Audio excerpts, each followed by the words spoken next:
Esta é a Sony ZV-E10, atualmente a melhor e mais barata câmera que você pode comprar.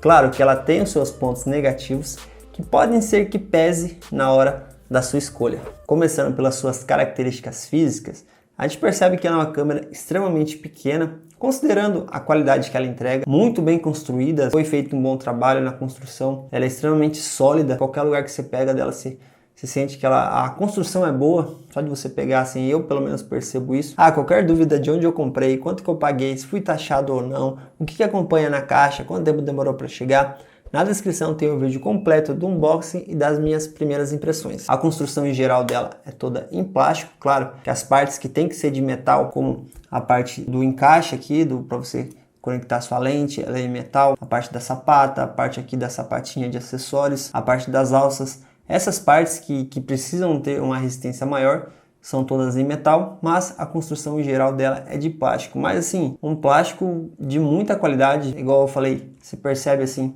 a robustez quando você segura a câmera, não é aquela coisa que parece que tá leve assim. Um detalhe, tanto as características positivas e negativas que eu vou mencionar dessa câmera, temos que considerar que essa é uma câmera de entrada, não dá pra gente comparar aí com a câmera topo de linha, uma câmera que, como eu disse, é uma das mais baratas que você pode encontrar com essas configurações, principalmente para quem busca aí um 4K decente. Inclusive, esse é um dos motivos por essa câmera estar fazendo tanto sucesso, porque ela tem várias coisas aí que se compara a câmeras aí muito mais caras, muito mais topadas. Mas vamos lá. Aqui na parte de baixo da câmera, onde você tem acesso à bateria e ao cartão de memória, aqui já tem uma característica que deveria ser padrão em todas as câmeras, que é essa simples molinha na hora de você abrir e fechar a bateria. Já mostra aí uma qualidade a mais na construção. Aqui você encontra o cartão de memória e a bateria. Detalhe também dessa furação onde você fixa a sapada do tripé, entre outros acessórios. Ela não atrapalha em nada o slot para você colocar bateria e cartão de memória. Ou seja, quando você precisar trocar a bateria ou remover o cartão de memória, você não precisa desmontar a sapata do tripé para estar efetuando essa troca. Em uma das laterais a gente tem acesso às entradas. A primeira delas é uma entrada tipo C, que hoje em dia é o padrão que a gente utiliza. Essa entrada tipo C, você consegue fazer várias coisas com ela, incluindo o próprio carregamento da câmera, utilizar a câmera na tomada, que a gente vai ver com mais detalhes na sequência, passar os arquivos para o computador, utilizar a câmera como webcam, por exemplo, e várias outras coisinhas que a gente vai ver com mais detalhes. Uma entrada mini HDMI para você fazer as transmissões e uma saída de áudio para você estar monitorando o seu áudio em tempo real. Isso já é uma característica de câmeras mais caras. Nessa mesma lateral você encontra a entrada de áudio para você estar conectando o seu microfone externo. Aqui você pode colocar qualquer tipo de microfone que tenha a entrada P2. Para você não se confundir, na própria portinha tem o símbolo do microfone, tem esse detalhe em vermelho para diferenciar da saída de áudio. Na parte de trás da câmera tem esse monitor LCD todo articulado para você fazer N posições com a câmera, poder filmar de baixo, poder filmar de cima. E o mais importante, que para mim também deveria ser padrão nesse tipo de câmera, é você se filmar, você posicionar ele para frente para você conseguir se filmar tranquilamente. Detalhe, esse não é um monitor totalmente touchscreen, ele é touchscreen sim, você consegue fazer algumas coisas na parte de foto e de vídeo, mas aquela navegação no menu para você estar configurando a câmera só pelo monitor, você não consegue. Toda essa configuração é feita pelos botões. Na parte de trás também ela conta com vários botões. O primeiro deles é o menu, onde você faz todo aquele ajuste fino de configuração. O segundo dele é o FN, é como se fosse um menu rápido para você ter acesso rápido às configurações que você mais usa. Lembrando que todos esses botões eles são configuráveis, você pode configurar qualquer um deles. Esse outro botão ele é tanto um dial, que ela vem pré-configurada para fazer a velocidade do obturador. Tem as botões de seta para um lado para o outro, que ele vem pré-configurado aqui para timer, quantidade de fotos, exposição, ISO e o display, que é a configuração de tela ali que está exibindo. Tem um botão de preview, onde você vai ver as suas fotos e seus vídeos, o botão lixeira ou demonstração de produto, que a gente vai ver com mais detalhes na sequência. Na parte de cima tem essa sapata, que na verdade é uma sapata com comandos. Você pode estar colocando aqui vários acessórios da própria Sony ou de outras marcas que se comunicam com a câmera, como por exemplo flashes, centrais de microfone. Tem esse microfone gigante, pelo menos essa parte externa dele aqui é bem grande. E essa é a qualidade do áudio do microfone interno da ZV-10. A câmera está aqui na minha mão, a distância um pouco menos de um braço. Claro, isso é uma característica de todo microfone. Quanto mais longe eu ficar do microfone, mais ambiência o microfone vai pegar, e quanto mais perto eu vou falar do microfone, mais qualidade ele tende a captar. Já me fala aí o que vocês acharam dessa qualidade. Essa é a qualidade de áudio em ambiente externo. Estou segurando a câmera na mão, a câmera está com aquele protetor de vento, o Dead Cat. Tem uma avenida aqui do lado, tá ventando um pouquinho, e essa é a qualidade que você consegue utilizando o próprio microfone interno da câmera. De qualquer forma, independente do tipo de microfone que você está utilizando, sendo do lapela, sendo da câmera, o importante é você fazer o ajuste de ganho de decibéis ali na câmera ou no equipamento que você está utilizando, para você deixar o mais equilibrado possível. Esse outro botão você escolhe se você vai tá no modo foto, no modo vídeo ou o modo SQN, que é tipo um modo especial. Por exemplo, você pode configurar para estar utilizando câmera lenta. O botão liga e desliga. Esse botão grande é um dial também para você estar ajustando a abertura da câmera, a abertura do diafragma. Esse botão C1, que ele vem configurado como botão de desfoque, o que ele faz na prática? A lente que você está usando, ele vai colocar ela na abertura máxima dela para você conseguir o máximo de desfoque da lente que você está utilizando. Um pouco acima tem o botão onde você consegue fazer o zoom e também fazer outros ajustes com ele, mas ele vem pré-definido como zoom. Isso é uma característica bem bacana desse tipo de câmera. Você consegue estar configurando aí velocidade do zoom. O botão de disparo de foto, onde você tira a foto, você não consegue fazer acionamento de vídeo com ele. E esse botão gigante, que é o botão para vídeo. Esse botão, você pode reparar aqui que ele é, acho que até maior do que o botão de foto. Aqui, esse botão, ele é exclusivamente para você fazer o seu vídeo, começar e pausar a gravação. Aqui na parte da frente você vê o bocal onde você vai encaixar a sua lente. Esse é um bocal do tipo E-mount, que praticamente todas as câmeras Sony compartilham desse mesmo encaixe. A vantagem disso é que você tem várias lentes para você estar escolhendo, tanto da marca Sony quanto outras marcas, excelentes marcas como Sigma, Tamron, Viltrox, Meika. Assim, é muita lente para você estar escolhendo para esse tipo de câmera. Como vocês podem ver também, essa é uma câmera que tem um sensor APS-C. Para você colocar a sua lente é muito simples, só você alinhar essas duas marquinhas brancas e girar para o sentido horário até ele dar um clique. Para você tirar também é muito simples, é só você apertar esse botãozinho que fica aqui na parte de baixo e girar para o sentido anti-horário, que você remove facilmente a sua lente. Ela faz fotos com resolução máxima de 24.2 megapixels, com velocidade máxima de 11 fotos por segundo. Ela faz fotos tanto em RAW quanto em JPEG. Como vocês podem reparar, ela não tem aquele viewfinder, aquele visorzinho onde você coloca o olho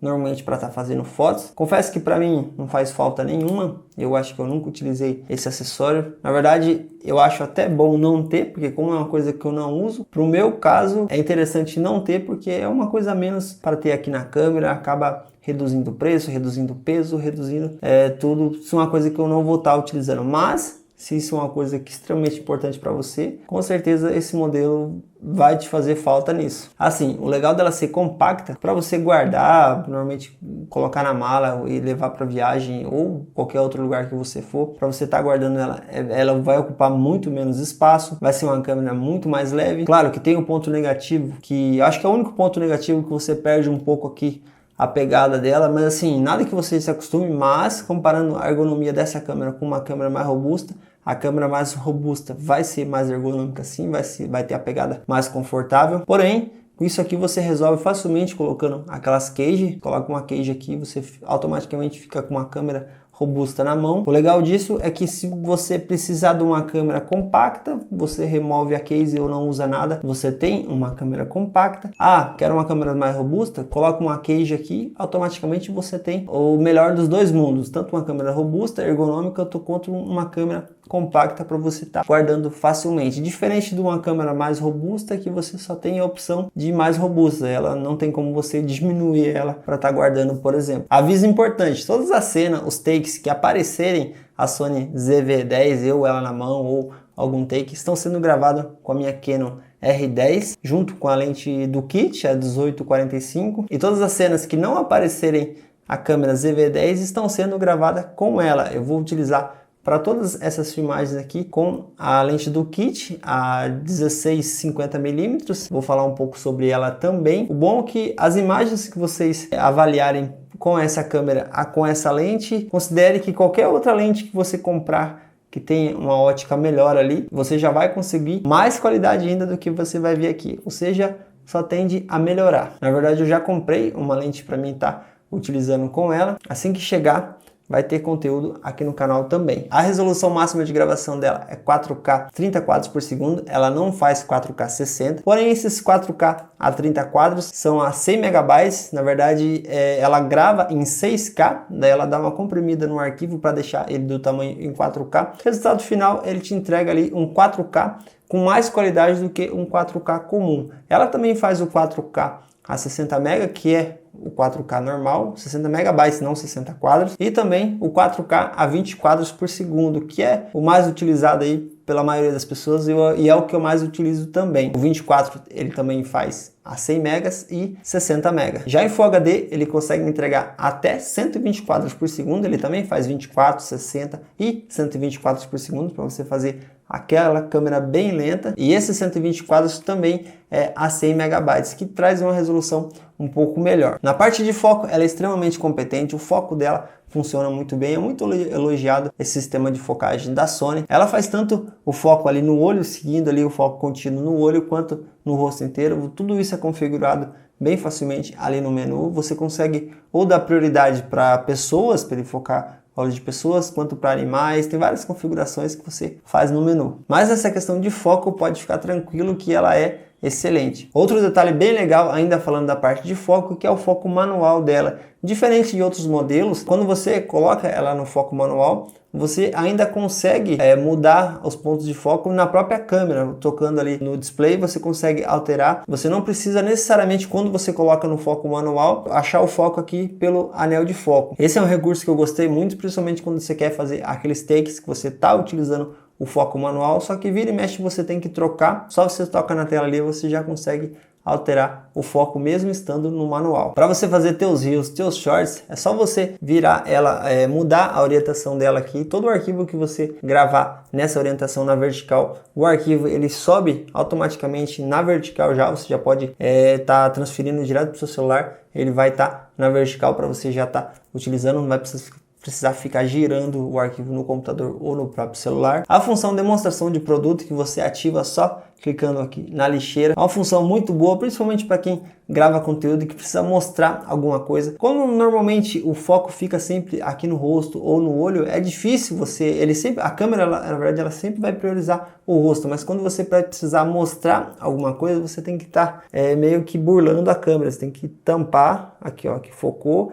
Nessa lente que está aqui na Canon, como ela é uma lente mais fechada, ela não faz um desfoque tão grande. Então, talvez aqui tudo esteja meio que em foco. Mas quando você pega uma lente bem aberta, só do fato da câmera estar aqui, o foco aqui entre meu rosto e a câmera vai dar uma diferença boa. Ou seja, é difícil você tem que ficar meio que se tampando. Essa função aqui, só do fato de você levantar o objeto ou a própria mão até, a câmera sempre vai priorizar o que estiver mais perto dela. Ou seja, quando você vai mostrar, você só mostra, e quando você não vai mostrar, automaticamente o foco volta para o seu rosto. Essa é uma função que ajuda demais, principalmente criadores de conteúdo. Agora, esse botão de REC, para mim, tá entre as coisas mais legais dessa câmera, as coisas que mais facilitam você ter aqui um botão grande de REC. É uma câmera que ela foi muito pensada para vídeo, não é aquele botãozinho que fica até perdido aqui no meio dos botões, você nem sabe qual botão apertar normalmente nas outras câmeras. Essa aqui ela tem um botão de REC bem grande. Tanto esse botão de REC grande, quanto quando você começa a gravar, quando você aperta o REC, ela mostra esse círculo vermelho em volta da tela para você ver que está gravando. Você não diminui muito aquela chance de você dar aquele REC invertido. Quem nunca deu um REC invertido, quando você aperta, você pensou que apertou para gravar, mas na verdade não começou a gravar. Aí quando você aperta para parar de gravar, na verdade é quando começa a gravar. Nesse caso, ela mostrando com esse círculo vermelho na parte do display, dificilmente você vai dar um REC invertido. E na frente também ela acende, essa luz fica vermelha enquanto você está gravando, para você, quando você não estiver olhando ali pro monitor, você consegue identificar que ela está gravando também. Além do sinal sonoro que ela faz quando ela começa a gravar, assim, dessa parte de facilidades para você saber ou não se está gravando, essa aqui foi a câmera mais completa que eu já vi. Outra coisa que deixa essa câmera um patamar acima dos outros modelos de entrada são os perfis de cores que você tem disponível para gravar. São aqueles perfis flash, aqueles perfis desaturados, aquelas imagens que você vê tudo meio sem cor, daí na verdade você adiciona a cor depois. É o jeito mais profissional para você estar colorindo teus vídeos. Você consegue ali chegar em cores mais vivas, você consegue ter um range dinâmico, a cor do fundo ou a cor que está em foco, você consegue trabalhar melhor em cima das cores. É um passo a mais para quem está mexendo com vídeo. Muita gente já só filma em perfil flash. É um passo a mais. Normalmente você não encontra essas funções em câmera de entrada, normalmente você só encontra ali em câmera bem mais caras. E ela conta com vários perfis, tanto a linha Cine, S-Log, S-Log2, S-Log3, HLG. Assim, para quem gosta de fazer coloração ou quer começar a se arriscar aí no mundo dos perfis flash, na parte de coloração, essa aqui acho que é a câmera mais barata que você tem para fazer isso. Duração da bateria. Utilizando ela em resolução máxima, 4K, 30 quadros a 100 MB, ela durou exatamente 1 hora e 33 minutos. Isso em resolução máxima, com a temperatura ambiente ali, acho que uns 26, um dia normal ali, nem calor nem frio. Eu não fiz o teste, mas provavelmente se você gravar em resoluções menores, você consegue aumentar um pouco mais esse tempo. E ela não possui limite de gravação, como algumas câmeras, normalmente para ali em 30 minutos. Ela vai continuar gravando enquanto tiver bateria, enquanto tiver espaço no cartão de memória, ela vai continuar gravando sem desligar. Agora a imagem que você está vendo é da Sony ZV-E10 com a lente do kit. Estamos em 4K a 20 quadros por segundo a 100 MB. O cartão de memória que eu utilizo nela, que é compatível para gravar essa qualidade e essa velocidade de escrita, é esse que eu vou deixar aí na descrição. Tem um vídeo completo falando sobre ele aqui no canal. O link dele e do vídeo tá aí na descrição. Uma curiosidade, um cartão 128, se você colocar ela na resolução máxima, 4K, 30 quadros ou 24 quadros a 100 MB, você vai conseguir um tempo de gravação de 2 horas e 33 minutos. Já se você colocar na resolução de 4K,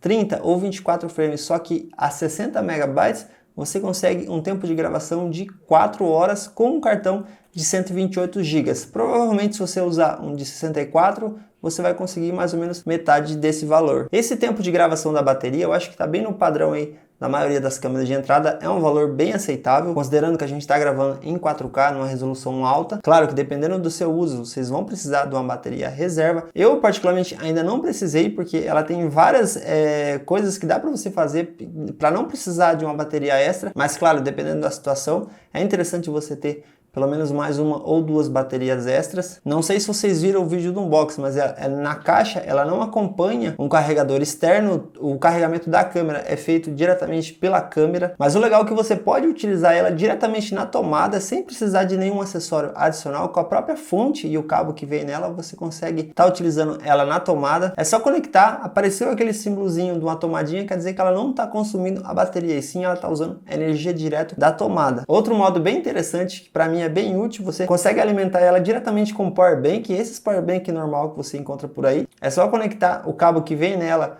no power bank, ela já vai funcionar também, vai consumir a energia do power bank. Acabando a energia do power bank, ou você pode trocar por outro power bank, ou ela vai começar a consumir a bateria, a própria bateria da câmera. Mas assim, eu achei um jeito muito prático você poder utilizar ela diretamente com o power bank. Eu acho que mais portabilidade do que isso, acho que é difícil. Sem contar que você pode pegar um powerbank daqueles bem parrudão, que tem muita bateria, suporta muita bateria, e ter uma bateria aí por muito tempo. Outra maneira é conectar direto no PC, por exemplo, quando você está utilizando como webcam. Mas lembrando, sempre para utilizar ou ela na tomada, ou com o powerbank, ou pelo PC, sempre ela tem que estar com a bateria dentro dela. Você não consegue utilizar. Para você utilizar ela sem a bateria dela, tem acessórios sim que você pode comprar. Aqueles acessórios normais, que é como se fosse uma bateria falsa, que você conecta ali e liga direto na tomada, mas você não precisa necessariamente daquilo. Você, com a bateria dela e com o que vem na caixa, você já consegue resolver esse problema. Eu gostei muito disso, principalmente uma situação que acontece aqui, quando termina de fazer alguma gravação e você utiliza ali a câmera por um bom tempo e a bateria ela tá quase acabando. Normalmente eu não tiro o cartão de memória para passar os arquivos pro computador. Eu gosto de passar pelo próprio cabo do USB, né, o cabo Type-C. E quando você chega no computador e a bateria tá quase acabando, às vezes dá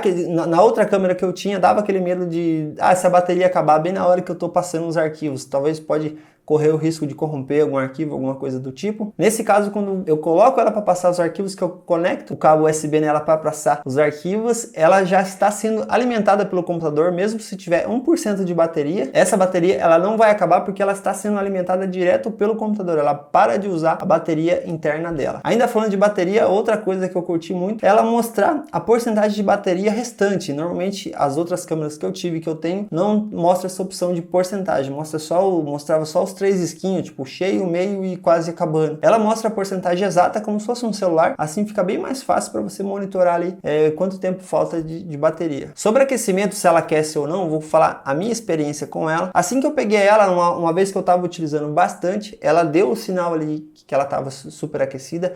Aqui o ambiente onde eu gravo é um ambiente pequeno, costuma esquentar bastante porque eu fecho tudo, daí tem o calor dos próprios equipamentos, não é um ambiente fresco. Inclusive essa é a temperatura atual aqui do quarto, 28,2 graus. Só para vocês terem uma noção, né, para não falar, tá quente, tá frio, essa é a temperatura. Eu acho que tá quente, aqui eu tô com calor. Nessa minha utilização que eu tava utilizando por um bom tempo, ela apareceu a mensagem, mas não chegou a desligar. Fazendo algumas pesquisas em alguns conteúdos de fora, eu vi que o pessoal ele acessa aquela configuração onde dá para mudar o nível de temperatura que ela vai aparecer a mensagem para desligar. Ele vem de padrão de fábrica, ele inclusive ela estava no padrão, né, o normal, e você simplesmente coloca em temperatura alta. Ela vai tirar a segurança da câmera? Não. A única diferença é que ela vai permitir que a câmera trabalhe um pouco mais quente, mas dentro do limite da câmera. Assim, se chegar uma situação, sei lá, você está gravando debaixo do sol, uma situação que a câmera esquente muito, você está gravando ali na mais alta qualidade, por um bom tempo, se chegar o caso da câmera superaquecer muito, ela vai dar a mensagem, mesmo estando na configuração alta, e antes que a câmera se danifique, ela vai desligar automaticamente. Claro, ela vai avisar antes. Acredito que isso é uma coisa que todas as câmeras têm, que é um sistema de segurança para evitar que a câmera se danifique por temperatura, por isso que ela se desliga antes. Na verdade, isso é um celular, qualquer equipamento assim que tem um nível a mais de tecnologia, eles são preparados para essa temperatura mais alta. Eles vêm com esses sensores. Então, assim, não tem problema nenhum você deixar ela no modo mais alto. Na realidade, eu te indico você fazer isso, porque você vai trabalhar mais tranquilo. A única coisa é que se você estiver segurando a câmera na mão, você vai sentir ela mais quente do que ela estando na configuração padrão. Ela vai chegar numa temperatura ali um pouco quente, ela já vai dar a mensagem. Se você estiver na configuração alta, ela vai esquentar um pouco mais até te dar a mensagem. Mas repetindo, no meu uso aqui, no tipo de gravação que eu faço, né, num lugar mais quente, sem ser ar-condicionado nem nada, eu não tive esse problema de superaquecimento ainda, de ela chegar a desligar. Mas resumindo, essa questão de superaquecimento é uma coisa que está em todas as câmeras que faz ali gravação 4K, 60 quadros, 30 quadros, até em câmeras bem mais caras, você tem essa questão do aquecimento. Eu acho que as únicas que não tem esse problema é aquelas que já vêm com cooler interno, né, que daí já é um outro nível de câmera, mas aqui pro meu uso, repito, eu não tive nenhum tipo de problema com temperatura. Parte de ISO também, não tem nem o que falar de uma câmera dessa categoria. As Sony são famosas aí por trabalhar bem com ISOs mais altos, e essa aqui não é diferente. Nesses testes vocês podem ver o quanto de granulação que tem em situações de baixa luz. Vê aí o que vocês acham e conta aí nos comentários o que vocês acharam dela trabalhando com ISO. Na parte de conectividade também, ela é bem completa, você consegue conectar facilmente tanto com o PC quanto com o celular. Ela é bem completa. No aplicativo do celular, por exemplo, você consegue fazer todos os ajustes, até dar zoom, você consegue focar na tela, consegue alterar ali todos os parâmetros, mexer na abertura, velocidade do obturador, utilizar como controle. Quando você deixa a câmera mais longe, você só fica dando um REC ali com o celular, facilita bastante. Não precisa você ter um controle extra para você estar fazendo esse acionamento remoto, principalmente para quem se grava sozinho, isso aí facilita muito. Sobre a estabilização, essa é uma câmera, ela não possui o sensor estabilizado, o chamado IBIS. Claro que com esse custo, dificilmente você vai ter uma câmera com sensor estabilizado, quem sabe no futuro, mas falando nos dias de hoje, para você ter uma câmera com sensor estabilizado, você tem que desembolsar bem mais dinheiro, mas ela conta com excelente estabilização digital, uma estabilização interna, você faz direto na câmera, mesmo Se a sua lente não tiver estabilização, você consegue ativar essa estabilização digital. Ela dá um cropzinho ali na imagem para fazer a compensação, mas o resultado é bem satisfatório. Outra forma é você utilizar uma lente estabilizada. Essa, no caso que eu estou utilizando, a lente do kit, ela é uma lente estabilizada. As lentes da Sony que tem estabilização, ela vem com essa sigla de OSS, e toda lente que você comprar da Sony que tiver esse OSS quer dizer que é uma lente estabilizada. Para ligar e desligar a estabilização digital ou a estabilização da lente é bem simples também, você consegue facilmente ligar pelo esse menu rápido, menu FN. Também tem a opção do Catalyst Browser, que é um software gratuito da Sony, na verdade gratuito em partes. Você consegue estar utilizando ele normalmente. A única diferença é que se você quiser usar vários tags ao mesmo tempo, aí tem a versão paga, mas para você fazer a estabilização dos vídeos de um por um, você consegue utilizar gratuitamente. Você baixa ele no seu computador. É um programa próprio da Sony e ele consegue resultados bem interessantes. A única coisa que você tem que ter para utilizar ele é uma lente que tenha a conexão com a câmera, no caso uma lente que tenha foco automático, por exemplo. Qualquer lente que tenha o foco automático compatível com a Sony, você consegue estar utilizando essa função do Catalyst Browser para você estabilizar seus vídeos depois via software. Isso é bem legal porque é uma função a mais, ela te dá várias opções de estabilização sem você precisar de nenhum acessório adicional. Isso é um ponto positivo, mas no Catalyst Browser também ele faz um cropzinho, né, para compensar. Conta com o recurso zebra para você identificar qual a área dali da imagem que está estourada. Sobre o menu, eu confesso, quando eu peguei ela eu achei um pouco diferente. Eu, como só utilizava câmeras da Canon, e o menu é totalmente diferente, mas nada que você utilizando ali, você pega rapidinho. Hoje, eu acho que eu estou utilizando mais a Sony do que a Canon. Eu já estou mais acostumado com o menu da Sony do que o da Canon. Claro, eu mexo facilmente nos dois, mas tem coisas que às vezes eu vou fazer na Canon que eu aperto o botão que era da Sony. Não sei se vocês conseguem entender, mas acho que no final das contas é tudo uma questão de costume. Tem também aquela questão de você gostar mais de uma marca do que da outra e tal. Eu não penso muito nisso. Eu gosto de usar todo equipamento que eu puder usar, eu vou usar. Mas saiba, se você estiver acostumado com o menu da Canon, por exemplo, quando você pegar o menu da Sony, é normal você estranhar um pouco, mas depois tudo acostuma. Falando um pouco dessa lente do kit, essa é uma lente muito boa pelo preço que ela custa relativamente barato. Assim, ela não é uma lente extremamente nítida, você pode ver a qualidade dela, mas o legal dela é que ela é muito versátil, ela tem várias coisas, ela tem esse range de 16 até 50 mm, que é um bom range, ela tem a estabilização, o OSS da Sony, que funciona muito bem, é uma lente estabilizada, ela tem um anel de foco, que serve também como um anel de zoom, ou anel de foco que você consegue alterar na configuração. Além do anel de foco, ela tem esse botãozinho lateral que você consegue dar zoom também e configurar para outras coisas. É muito completa pelo preço que ela custa. Só por ter estabilização assim já vale bem. A única coisa que não é interessante nessa lente, aliás, se ela fosse desse jeito, com certeza eu utilizaria ela bem mais, porque esse range dela é um bom range, um range bem versátil para você estar utilizando para várias coisas. Mas o único lado ruim dela, que é um lado ruim também da maioria das lentes mais baratas, a abertura dela é 3.5 até 5.6. O problema é que essa variação ela não é fixa. Quando você está aqui em 16mm, ela está em 3.5. Se você dá o zoom aqui, ela já fecha para 5.6, ou seja, a gente perde iluminação, porque você tem que compensar no ISO. Se você tiver com o ISO automático, no ISO automático ela faz essa compensação automaticamente. Vou até colocar aqui, vou mudar aqui para vocês verem. Pronto, no ISO automático, agora eu vou dar zoom, vocês veem que ela não vai perder a iluminação. Mas assim, como eu não utilizo muito o ISO automático, normalmente eu utilizo o ISO fixo. Até trocar aqui de novo. Isso é um pouco chato. Normalmente esse é um dos motivos que as pessoas esse também é um dos motivos que as pessoas já procuram outra lente em vez de utilizar a lente do kit, por causa dessa abertura não ser fixa. Se ela ficasse 3.5 tanto em 16mm quanto em 50mm, seria bem mais interessante essa lente. Mas em geral, uma boa lente, assim. Eu não indico tanto você comprar junto com a câmera, é melhor você já investir numa lente que você pretende utilizar, uma lente mais específica. Mas se você está totalmente perdido, está com um pouco de dinheiro sobrando ali, quer ter uma segunda opção de lente bem mais versátil, com certeza o preço que ela custa não é, pelo que ela entrega, eu acho bem interessante. Mas vamos lá, o que não é legal nessa câmera? Eu fiz uma lista aqui, mas eu confesso que a maioria das coisas delas eu só coloquei que não é legal, mas do modo geral, mas que pra mim não faz diferença nenhuma. Uma das coisas é o botão que você altera entre foto, SQL e vídeo. Esse modo SQL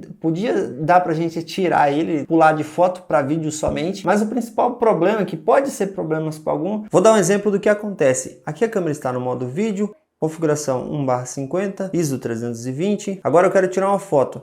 Clique o botão em cima, ele tem que passar pelo S-Key. Essa é uma opção que poderia dar para desativar, para você ficar só no modo foto e vídeo, mas tem que passar por ela. O bom é que ela não mantém as configurações de foto e vídeo. Mais um clique, modo foto. Reparem que está a mesma configuração do vídeo. Normalmente quando vai tirar uma foto a gente deixa a velocidade do obturador maior para a gente congelar mais a imagem. Vou aumentar ali, por exemplo, 1/60. Vou fazer minha fotografia. Vou aumentar um pouco o ISO para compensar. Deixar aqui em 640. Vou fazer minha fotografia. Beleza. Agora eu vou voltar para o modo vídeo. Vou continuar fazendo o vídeo que eu estava fazendo. Clica aqui no modo vídeo. Ele já pula para o modo vídeo. Só que ele mantém a configuração que estava na foto. Então, assim, às vezes você pode se confundir. Aí você teria que voltar aqui para 1/50, que é o que você estava utilizando. Se você não se ligar nisso, você pode se confundir. Mas como é que a gente resolve isso facilmente? Reparem a configuração 1/50. Vou lá para o modo foto.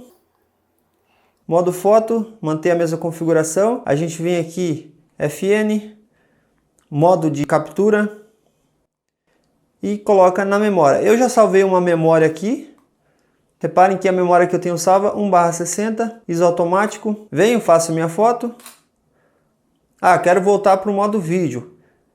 Clica no modo vídeo, ele mantém a configuração que eu estava utilizando no modo vídeo. Esse tipo de memória você pode fazer tanto no modo foto quanto no modo vídeo. Para você salvar uma memória, você só, por exemplo, vou salvar uma memória de fotografia aqui. Vou colocar minhas configurações aqui, vou aumentar para 320 de velocidade de obturador, vou deixar o ISO automático, balanço de branco automático. Aí eu quero salvar essa configuração, eu venho em menu, memória da câmera, o 1 e o M1 eu já tenho uma memória salva, então eu vou colocar no M2 que não tem nada, registrado. Reparem agora, para mim navegar entre essas memórias, eu venho aqui em FN, coloco em modo de focagem, mexo aqui esse dial, quando aparece o M1 ali, eu consigo, ali aparece esse menuzinho embaixo, eu consigo alterar aqui em cima, vou mudar para M1, ok, e ele volta para aquela outra memória que eu salvei em 1/160. Vou fazer o vídeo, ele volta para a configuração que eu estava utilizando com o vídeo de 1/50 ISO 320. E todos os parâmetros aqui você consegue alterar. Você repare que mudou aqui a exposição, aqui está em Kelvin, lá estava em balanço de branco automático. Você consegue mudar vários parâmetros, estabilização, você consegue salvar a memória completa. Outra coisa que o pessoal comenta muito, que para mim não faz diferença nenhuma, é o Viewfinder. Como eu disse lá no início, para mim é até melhor não ter, porque como é uma coisa que eu não utilizo, automaticamente é uma coisa a menos a ter na câmera, ela vai ficar mais leve, saiu mais barata para fabricar, custou mais barato, ela entrega um produto mais barato não tendo essa opção que eu não ia utilizar, então para mim é até legal não ter, mas dependendo do seu uso, pode ser que isso faça muita falta, né? Mas é importante falar que ela não tem. Outra coisa que ela não tem, que para mim também não faz diferença nenhuma, é o flash. Eu acho que eu nunca utilizei flash desse tipo de câmera, mas assim, se isso for uma coisa essencial para vocês, sabe que também ela não possui flash. Mas assim, eu não sou nenhum especialista em fotografia, mas eu acho que qualquer flash que você colocar na sapatinha, ela tem uma sapatinha específica de flash, você consegue fazer a conexão como se fosse o flash nativo dela. A sapata dela tem as conexõezinhas que ela faz a integração direto com a câmera. Eu acho que qualquer flash externo que você utilizar vai ser muito, muito melhor do que qualquer flash que vem embutido nas câmeras. Então assim, é bom não ter, porque normalmente você não vai utilizar, pode ser que você não utilize, mas se você necessitar de um flash, qualquer flash que você colocar ali, por mais simples que seja, vai ser muito superior ao flash que teria vindo na câmera. Ela não fazer 4K a 60 quadros, assim, é um ponto que tem que ser bem mencionado também, para você não errar na hora da compra. Para mim, é normal, pelo preço que ela custa, não fazer. Normalmente, câmeras que fazem isso, por exemplo, a R10 faz, só que ela é uma câmera bem mais cara. E como para o meu uso, eu utilizo praticamente só 24 e 30 frames, mesmo na R10 tendo 60 quadros, poucas vezes que eu utilizei o 60 quadros, é uma coisa que eu estava bem ciente, assim, como eu não utilizava muito, não fazia tanta diferença, visando que eu paguei bem mais barato nela. Então, mas é uma coisa importante de mencionar que ela não faz o 4K 60 quadros. Outro ponto da tela, ela não ser totalmente touch, você consegue sim colocar os pontos de foco na tela, dar zoom, fazer aquele ajuste de foco fino no foco manual, quando você dá aquele zoom bem grande para você deixar o foco ali, o foco manual bem zeradinho, você consegue fazer esses tipos de ajuste, mexer na foto que você deu zoom, a foto que você já tirou, essas coisas você consegue fazer no visor dela, no monitor. A única coisa que você não consegue fazer é a configuração de menu, é a navegação no menu. Assim, isso é uma coisa interessante das câmeras T. Eu não utilizo tanto, mesmo na Canon, que tem essa opção, na verdade até as Canons mais antigas têm essa opção. Eu sempre navego pelo menu ali pelos botões, então não é uma coisa extremamente necessária para mim. Se tivesse, era um ponto a mais para quem gosta, mas assim, não é uma coisa totalmente que desmereça a câmera. Agora, se ela não tivesse essas opções de foco clicando na tela, para você mudar o foco apenas clicando na tela, aí seria um ponto mais negativo, mas só da navegação no menu para mim é tranquilo também. Assim, se tiver mais alguma coisa que você não gosta nessa câmera, que você acha que se fosse diferente seria melhor, já deixa aí nos comentários também pra gente dar uma conversada. Agora, os pontos mais legais que eu acho nessa câmera, principalmente aqueles pontos que fazem diferença para mim ali na utilização. O primeiro deles é o modo demonstração de produto, principalmente para quem grava conteúdo. Eu acho fantástico isso. Basicamente, ela vai priorizar, ó, mostrei a câmera, focou na câmera. Isso aqui, para quem grava conteúdo, é fantástico, facilita muito, você não precisa ficar tampando aqui o rosto, que normalmente a câmera ela sempre prioriza o rosto, ela vem pré-configurada assim. Ó, tô mostrando essa câmera aqui e tal, tirou, voltou aqui.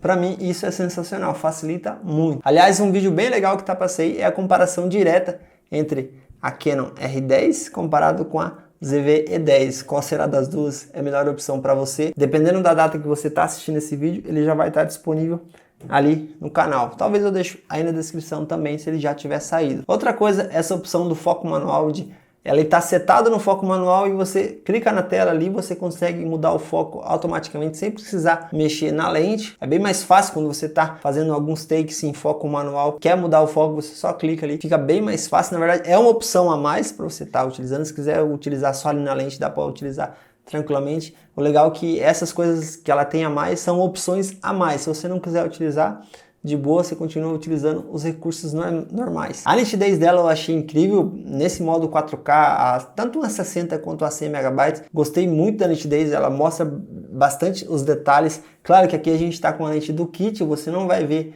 a nitidez máxima que essa câmera pode proporcionar, mas saibam que essa nitidez que vocês estão vendo agora, você colocando uma lente mais top, sabe que ela só tende a melhorar. Claro, aqui eu até já comprei, já falei isso, uma lente para utilizar nela, uma lente melhor, com melhor qualidade.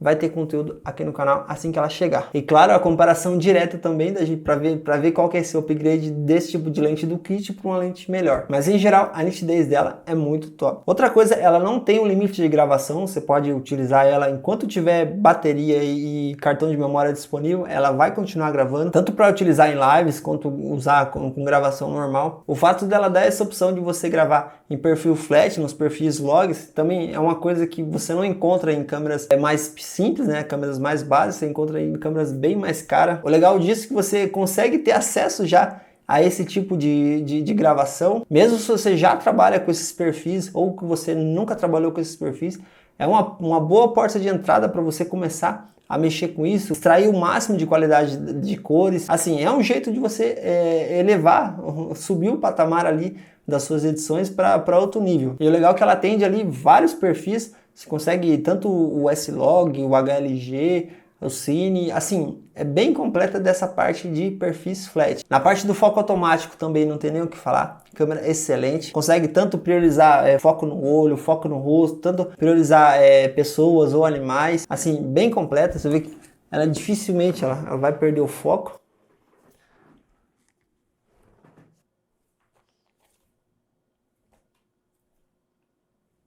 Parte do ISO também trabalha muito bem com as situações de baixa luz, você consegue trabalhar facilmente com ISOs altos, não vai gerar aquela granulação imensa. Essa flexibilidade que ela te dá no uso de bateria, você pode tanto usar, ter baterias reserva para ela, que é o jeito mais comum, utilizar com o power bank direto, ou utilizar pelo PC, ou utilizar direto na tomada, assim. Ela te dá bastante opções para você tá utilizando bateria, dificilmente você vai ficar na mão em relação à bateria com ela, claro, levando os cabos, levando o power bank ou levando bateria extra, mas assim, o legal é que ela te dá várias opções, não é só aquela questão de você precisar comprar um acessório adicional ou precisar obrigatoriamente baterias reserva, assim, você consegue dar um jeito facilmente. Até naquele exemplo que eu dei na hora de você passar os arquivos para o computador, nem todo mundo tem já um leitor de cartão e tal, nem todo mundo tem essa estrutura completa, e quando você chega com a câmera com só um pouquinho de bateria, você não vai ter esse risco de você conectar no PC e a bateria acabar enquanto ela estiver passando.